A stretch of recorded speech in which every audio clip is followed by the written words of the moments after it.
July 2022, Eunice Chioma Igwike abducted, killed, and butchered by human parts dealers. September 2022, a Chinese national, Mr. Frank, murdered his Nigerian girlfriend, Omo Kasam Buhari. July 2023, Benjamin Best murdered his girlfriend, Augusta Osedion, a 300-level student at the University of Port Harcourt. In August 2023, Ogenefe Jiro Reha was killed by her boyfriend for ritual purposes. October 2023, Okoligwe Demion Chinemerem killed Justina Otuene Nkang, a fellow student at the University of Port Harcourt. May 2024, Elisha was arrested for killing his lover, Edima, in a ritual murder. In June 2024, Glory Adekolure was raped and killed in Benin. August 2024, Fatai Mogaji stabbed his girlfriend to death, while Mojisola Awesu was murdered in a hotel. September 2024, Jeremiah Samson killed Abigail Damilola, a university student, and buried her body. January 2025, the recent killing of Salome Adaidu, a National Youth Corps member. With regards to the hospitality industry, Mr. Speaker, this is about the only country I know in the world where you can lodge into a hotel without proper identification. It doesn't happen in any other place. You go into a hotel, you are profiled, your international passport or photo ID is taken and captured. In Nigeria today, you go to most of the hotels, they just allow guests in, and they use these places to perpetrate most of these killings in a manner that leaves little or no trail, onto the perpetrators of the act. So I think these two very important matters, deepening security, education, and awareness, as well as enforcing rules and regulations, especially in the hospitality industry, to ensure that persons that come into hotels and places like that are profiled, documented, and traceable, will help us a great deal to be able to prevent most of these cases from happening. For justice. The House also notes that femicide, which is the intentional killing of women and girls due to their gender, has become a significant concern with several reported cases in recent years. The House is disturbed by the following tragic cases, among several others. That in February 2020, one patient Adibe was killed by her boyfriend in Benin after a brief argument. In May 2020, Vera Uwaila Omozuwa, a 100-level microbiology student of the University of Benin, was raped and murdered in a church. Collins Ujegbulem, one of the suspects, claimed that a woman paid them to kill her for rituals. In June 2020, Barakat Bello, an 18-year-old student in Ibadan, was raped and stabbed to death. September 2020, 11-year-old Favor Okechukwu was gang raped and killed by 4 men in Lagos. April 2021, Iniobong Umorem, a fresh graduate, was raped and murdered by a man posing as a job interviewer in Uyo. December 2021, Hanif Abubakar, a 5-year-old child, was kidnapped, poisoned, and murdered by her school proprietor in Kano. February 2022, a fashion designer, Bamise Ayanwole, was murdered after boarding a BRT bus in Lagos. April 2022, Ifeanyi Njoku killed his girlfriend for money rituals. July 2022, Eunice Chioma Igwike abducted, killed, and butchered by human parts dealers. September 2022, a Chinese national, Mr. Frank, murdered his Nigerian girlfriend, Omo Kasam Buhari. July 2023, Benjamin Best murdered his girlfriend, Augusta Osedion, a 300-level student at the University of Port Harcourt. In August 2023, Ogenefe Jiro Reha was killed by her boyfriend for ritual purposes. October 2023, Okoligwe Demion Chinemerem killed Justina Otuene Nkang, a fellow student at the University of Port Harcourt. May 2024, Elisha was arrested for killing his lover, Edima, in a ritual murder. In June 2024, Glory Adekolure was raped and killed in Benin. August 2024, Fatai Mogaji stabbed his girlfriend to death, while Mojisola Awesu was murdered in a hotel. September 2024, Jeremiah Sampson killed Abigail Damilola, a university student, and buried her body. January 2025, the recent killing of Salome Adaidu, a National Youth Corps member in Nasarawa State, is a continuation of the trend. And alarmed by the killing of Chioma Nwanna, who was set ablaze by her husband in Anambra after a heated argument. The list is endless. Distraught by the delays in the prosecution of homicide cases, which have caused prolonged pre-trial detentions, which is overcrowding the correctional facilities, and loss of crucial evidence, eroding public faith in the judicial system. Concerned that the slow and ineffective justice system allows perpetrators to gain media attention, some have become beauty pageant winners, while trials for serious crimes like homicide are prolonged. For example, in the case of Chidinma Ojukwu, under trial for the murder of Osifo Ataga, continues to gain publicity. And the notorious kidnapper, Evans, facing trial for murder, has even been awarded scholarship to continue his studies. Aware that the National Judicial Council is responsible for overseeing the judiciary and improving the efficiency of the judicial process. Convinced that establishing special divisions within existing courts with exclusive jurisdiction over homicide and related cases will expedite justice, reduce backlogs, and restore public confidence in the legal system. Also convinced that ethical enlightenment through public awareness campaigns focusing on instilling ethical values and respect for human life and the integration of emotional intelligence programs to help young people develop non-violent problem-solving skills could help curb this menace. I am urging and inviting my colleagues to resolve to urge the National Judicial Council to facilitate the designation of special divisions within existing courts at all levels to expeditiously handle homicide, femicide, and related cases. Also urge relevant law enforcement agencies to, as a matter of fact and urgency, prioritize homicide investigations and ensure thorough prosecution of offenders.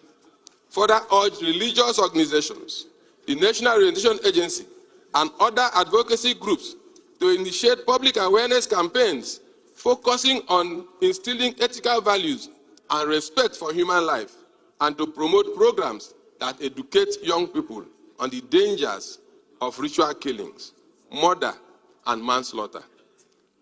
Mandate the committees on judiciary and human rights to liaise with the National Judicial Council and other relevant stakeholders to monitor the implementation of this resolution and report progress at intervals of 3 weeks. I so move. My name is Ahmed Idris, representing Wase, Federal Constituency, Plateau State. Mr. Speaker, respected colleague, I like to score the motion as ably moved by my brother, Honorable Abenti. As a second. Before I put the question, colleagues, this is a trend, and it is very dangerous.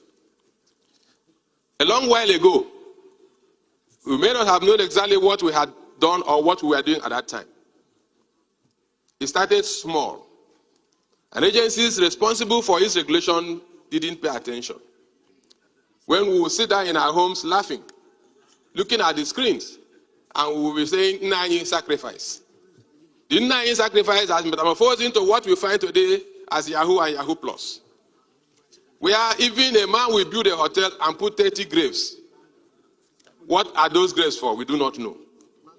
Where the killings and dismemberment of humans have become very common sights all over the country. Mr. Speaker, I will allow my colleagues to also bring their perspective to this. More importantly, I want to urge all of us to see this as very serious, and we should do the best that we can to put a stop to it. Thank you, Mr. Speaker.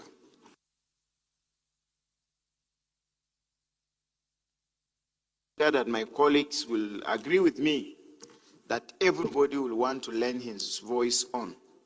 But because it is 1 minute, having commended the motion movers all together and my friend Honorable Abente, let me go to his prayer, which talk about religious leaders and other religious organizations are urged to advocate, initiate public conversations that will stop some of those things. I want to add, by calling our various religious leaders, Muslims and Christians. So if you look at the weight of this motion about killing on a daily basis, aside of being worried to the fact that someone killed somebody, taken to court, prosecuted, because of our laws, you see some of the people like moving on the street tomorrow again. Mr. Speaker, I'm not saying this about anybody, but what is good and what is bad is bad. If you know that what is meted to you, is unacceptable to you, do not mete it to the other person, which equally will be unacceptable to you. But why our society is like this? We preach denominations and interdenominations and rivalry between religious leaders, instead of our religious leaders dedicating themselves to the ills of the society. They are now dedicating themselves in talking about one another, criticizing one another, one sect or another. So I want to call on them again. What is happening in our society? They need to put heads together to ensure that they have preached morality, that they have preached in such a way that the generation and the generation unborn will learn the etiquette of morality instead of behaving the way the society is behaving. Finally, thank you for giving me the opportunity, and thank you, Honorable Abente, for coming to the aid of Nigerians to move this motion. Gaya, representing Nigerians starting from Ilorin West, Asa, Federal Constituency of Kwara State. Mr. Speaker, thank you for the opportunity to lend my voice to this all-important discussion. Mr. Speaker, distinguished colleagues, a case similar to this has taken place in my constituency over the weekend when a Hafsa Lawal Adefalu, the daughter of a prominent stakeholder of the APC, the granddaughter, was brutally butchered for alleged ritual purposes. This barbaric and inhumane practice not only robs us of innocent lives, but also undermines the very fabric of our society. We must act decisively to ensure that these heinous crimes are met with the full force of the law. Our justice system must serve as both a deterrent and a beacon of hope for the vulnerable.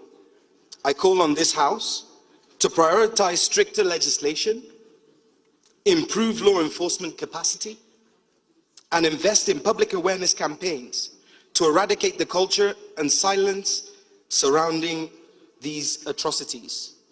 Thank you, Mr. Speaker, for this opportunity. Thank you, honourable colleagues. Thank you. Thank you, Honourable Kanis. Let's finish taking the contributions first. Thank you, Right Honourable Speaker, respective colleagues, members of the House. Either to what Honourable Shagaya, alongside Right Honourable Gagdi mentioned, Mr. Speaker, I will stick to the 1 minute given to us. I think religious organizations and the National Orientation Agency, advocating them for public awareness is not enough. I could remember when Kano was on hot fire, Mr. Speaker, when the young Hanifa was murdered, followed by Kulsum, who was murdered by a foreigner. And those murderers are there in our custodial center enjoying the government money, enjoying the food of the government. As mentioned by Right Honourable Abiante, one of them from South was given a scholarship to further his studies after murdering a lady. Mr. Speaker, I think what we should put more concern about is the implementation. Maybe revisiting the previous cases and ensure implementation so that such cases could not happen again in this country. Thank you, Mr. Speaker. This is my contribution. Thank you. Thank you, Honourable Bamidele. The North and the South Ujegbulem Federal Constituency of Osun State. Mr. Speaker, while also thanking the movers of this motion for this very important issue they are brought into discussion, I just want to put two perspectives.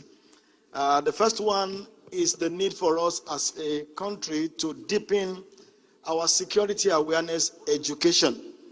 Mr. Speaker, in most cases when things like this happen, people who perpetrate this evil feast on the innocence of their victim. And the victims may be thinking that they are well-meaning individuals or persons fall easily into their trap. And one of the things that nations of the world have done to curb cases like this is to ensure that right from primary education level, there are security awareness education, which lets persons grow up knowing when there are red flags in communication, red flags in relationship, red flags in invitation, so that they can identify these pitfalls and avoid falling into them in the course of life. The second issue, Mr. Speaker, has to do with the need for us to enforce our rules, laws, and regulations, especially with regards to the hospitality industry. Mr. Speaker, this is about the only country I know in the world where you can lodge into a hotel without proper identification. It doesn't happen in any other place. You go into a hotel, you are profiled, your international passport or photo ID is taken and captured. In Nigeria today, you go to most of the hotels, they just allow guests in, and they use these places to perpetrate most of these killings in a manner that leaves little or no trail, onto the perpetrators of the act. So I think these two very important matters, deepening security, education, and awareness, as well as enforcing rules and regulations, especially in the hospitality industry, to ensure that persons that come into hotels and places like that are profiled, documented, and traceable, will help us a great deal to be able to prevent most of these cases from happening. Thank you very much, Mr. Speaker. Thank you. We take amendments. Ijegbulem Frederick is my name. I represent Sagbama Ikremon Federal Constituency. I'm from Bayelsa State. Mr. Speaker, honorable colleagues, I wish and rise to amend prayer 4 of this motion, simply because this motion is very crucial, very, very important, and it touches on the fabrics of human existence in our country, Nigeria. And so having read through prayer 4 and seeing the committees and the time frame which may be determined by Mr. Speaker or otherwise, I wish to move that because of the importance of this issue, because of the critical nature of this issue, while the other committees may within a time frame submit a report to this House, after which they cannot go back to that same action, I want to move that the Committee on Compliance, which can monitor this issue through the life of this assembly, be added to prayer 4. I so move, Mr. Speaker, honorable colleagues. Please be more specific. You said, what time are you talking about? I said the Committee on Compliance can monitor this matter in terms of compliance through the life of the 10th Assembly. And so what I understand with Committee on Compliance is that a resolution has to be passed. If there is a failure from the relevant MDA, that's when Committee of Compliance comes into play. Yes, you don't involve them from day one at the point of passing the resolution. Compliance is supposed to be after a directive or a resolution is passed. Yes. If the committee could not be able to get the MDA to do the needful, then compliance is now referred to continue engaging. So Mr. Speaker, based on our rules, they are not supposed to work in tandem with the committees that are supposed to do the investigation. The investigation has to be made, resolution passed. If it is not respected, that's one committee on the legislative compliance is supposed to actually start its own work. You know, I was a deputy chairman of that committee in the 7th Assembly. Yes, sir. Mr. Speaker, what I'm trying to insinuate is this. This matter is not completely an investigative motion.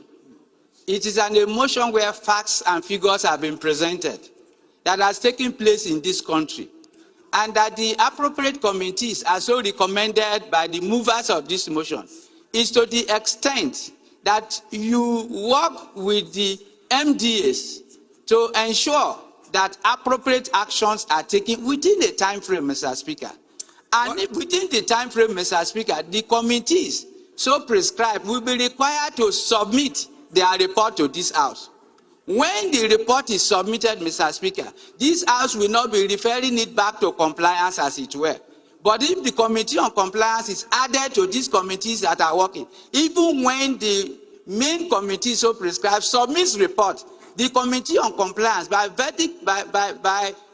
dint of the responsibilities given to them, can continue to ensure that there is compliance in this all-important and critical issue that touches on the fabrics of Nigerians that have lost, the innocent lives that have been lost because of some desperation of certain Nigerians who want to acquire whatever they want to acquire by whatever means. Mr. Speaker, we are trying to deal with a matter that is becoming a cankerworm in this country, and all that whatever that we need to do to ensure that we reduce this carnage that is rising, it is important that we use all available legislative time to deal with it. That is why I'm recommending and moving that the Committee on Compliance, which is going to, even after the reports have been submitted, which can do its work all through the tenure of the 10th Assembly, be added as my motion. Thank you, Mr. Speaker.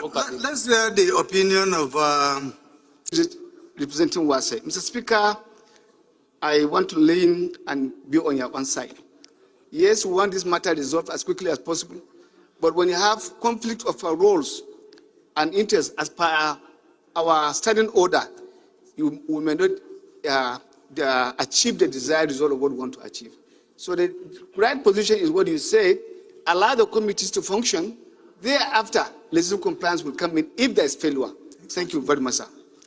That is the way I know the House. Every motion, you cannot involve them until when the resolution of the House is not actually respected by the MDAs. That's when legislative compliance work is supposed to commence. Okay? Yeah. Thank you so much. So we put the question, any seconder, did we get a seconder to this motion? Further okay, Honorable Idris Wase has already seconded, so we put the question. Further amendments.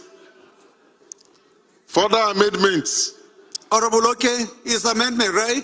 Further amendments. Amendments. It's noted. It's noted. We give you this own amendment may be looked at, sir.